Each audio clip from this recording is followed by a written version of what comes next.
సృష్టిలో నుంచి ఒక నరుని చేసి నాయన ఆశీర్వదించి మరి ప్రభువా మరి బిడ్డలుగా మరి ఎంతో మరి నాయన వృక్షమే లెక్కించే లోకాన్ని ఇదిగో మా బిడ్డలను బట్టి వందనాలు, కుటుంబాన్ని బట్టి వందనాలు అయ్యా. అనుకోని రీతిగా పెద్ద కుమారుని, కోడలను, గణేష్ని, యామనిని తీసుకొచ్చాం.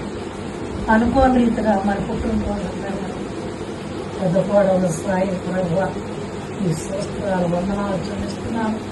చిన్న కుమారుని సునేలను మన ప్రభు జితేంద్రాన్ని ప్రభు యువరాజును కూడా తీసుకొచ్చాను. ఆనందంతో సంతోషంతో కోవిన కూడా గంతులేసినట్టుగా ప్రభు మాకు మరి సంతోషించాం. మరి ఇక్కడ పుట్టినరోజు చేసుకోవాలని మీరు ఇచ్చిన భాగ్యాన్ని బట్టి వందనాలు స్తోత్రాలు. గర్భఫలం యెహోవా ఇచ్చే బహుమానం అన్నారు. మాకు ఇచ్చావు, మా బిడ్డలకి గర్భఫలం ఇచ్చావు. మీ స్తోత్రాలు. బాబ్జీని వ్యవసాయం ప్రేమించి ఇచ్చిన గణేష్ యామిని బట్టి వందనాలు. ఇక్కడ పుట్టినరోజు ఎన్నో సంవత్సరాలు మరి గడిపించుకొచ్చావు. ఈ సంవత్సరం అంతా ఎక్కువగా నీ దయా కిరీటం పెట్టావు. లోకమంతా తెలియపోయాడు అనుకున్నాను కానీ ప్రభు నువ్వు లోకమంతా కిరీటం పెట్టావు.